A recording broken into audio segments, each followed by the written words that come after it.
Okey, seterusnya kita pergi kepada unit 6.1.2 iaitu saiz rangka luar dengan pertumbuhan. Okey, pada graf ini awak boleh lihat pertumbuhan berada di paksi Y manakala masa berada di paksi X.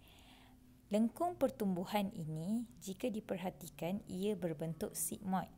Awak boleh minta bantuan daripada adik awak untuk guide tangan awak supaya awak dapat tahu bentuk sigmoid, ataupun boleh minta adik-beradik awak atau ibu bapa awak untuk menggunakan benang bagi membentuk graf tersebut. Jadi bentuk asas pertumbuhan organisma ini dia berbeza mengikut jenis organisma. Maksudnya bagi haiwan yang berbeza lengkung pertumbuhannya juga berbeza. Okey, saiz rangka luar dengan pertumbuhan ini kita dapat lihat pertumbuhan haiwan berangka luar. Ia berlaku secara berperingkat. Okey, kerana kitin yang sangat keras dan tidak boleh mengembang. Okey, macam sesetengah haiwan tadi yang saya cakap, dia tidak mempunyai tulang belakang. Jadi dia mempunyai permukaan kitin yang keras. Jadi permukaan kitin yang keras ni menyebabkan pengembangan ataupun pertumbuhan badan tu tidak boleh berlaku. Jadi sifat ini telah menghalang pertumbuhan haiwan. Cara mengatasinya, ya dengan cara menanggalkan rangka luar secara berulang kali. Proses ini dipanggil sebagai ekdisis.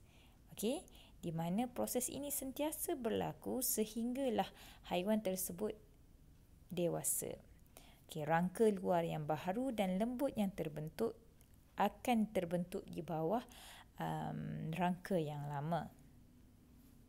Okey, kita tengok graf lengkung pertumbuhannya.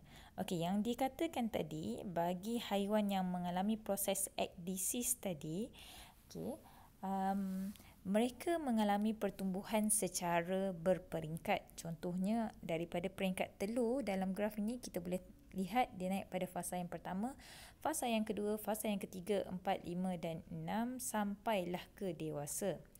Okey. Peringkat 1 hingga peringkat 5. Okey, sampailah ke dewasa. Peringkat 1 hingga peringkat 5 ini dipanggil sebagai peringkat nimfa. Okey, nimfa di mana proses serangga tersebut menyalin kulit sentiasa berlaku. Okey, ia berlaku bila? Okey, daripada fasa 1 nak ke fasa 2. Di situ berlakunya proses ekdisis. Fasa yang kedua nak pergi ke fasa yang ketiga. Dia berlaku proses ekdisis. Di situ apabila haiwan menyalin kulitnya, pertumbuhan berlaku secara mendadak. So, bila dah tak ada permukaan yang keras di bahagian luar, dia boleh mengembang dengan cepat. Okey? Dan bahagian yang melintang iaitu 1, 2, 3, 4 dan 5 menunjukkan peringkat pertumbuhan sifar di mana tiada pertumbuhan berlaku ataupun disebut sebagai instar. Okey, tiada pertumbuhan yang berlaku sewaktu rangka ataupun kitin yang keras sudah terbentuk. Okey, rangka yang baharu yang lembut tersebut akan dibina di bawah rangka yang lama seperti mana yang saya cakap tadi. Okey, proses semasa ekdisis. Ekdisis tadi proses menyalin kulit, betul? Okey, yang pertama, haiwan akan menyedut udara daripada luar bagi mengembangkan badan dia. So, dia akan sedut udara daripada luar untuk kembangkan badan dia. Apabila badan sudah mengembang, rangka luar akan menjadi pecah. Okey, rangka luar akan pecah.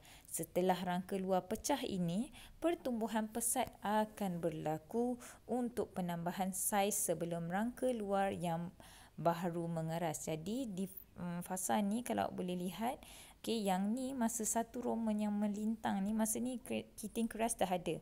So bila dia buat proses penyalinan kulit di bahagian sini, okey, dekat arrow yang pertama ni, yang ke kiri sikit ni, awak boleh nampak proses pertumbuhan itu berlaku dengan sangat pesat. Okey, kemudian barulah pergi ke fasa 2 apabila kitin semakin mengeras dan ia menyebabkan pertumbuhan sifar. Okey. Jadi, pada peringkat nimfa iaitu peringkat 1 hingga peringkat 5 tadi, haiwan akan makan dengan banyak untuk penambahan tisu dan juga pertambahan jisim. Okay, jadi seperti mana manusia di mana kita daripada kanak-kanak nak pergi ke dewasa, masa tu pertumbuhan berlaku dengan sangat pesat. Jadi masa tu kita punya nutrien diperlukan, jadi pemakanan kita pun perlu banyak dan orang kata apa, mengikut nutrien yang diperlukan lah supaya pertambahan pembinaan tisu dan pertambahan jisim tu sentiasa berlaku. Okey, seterusnya hormon mengawal setiap peringkat ekdisis. Jadi sebenarnya peringkat ekdisis ni dikawal oleh ada hormon lah yang mengawal dia. Okay, jadi kita tengok ini contoh haiwan yang menyalin kulit iaitu ular dan juga apa ni sejenis serangga yang menyalin kulit dia. Okey. Okey.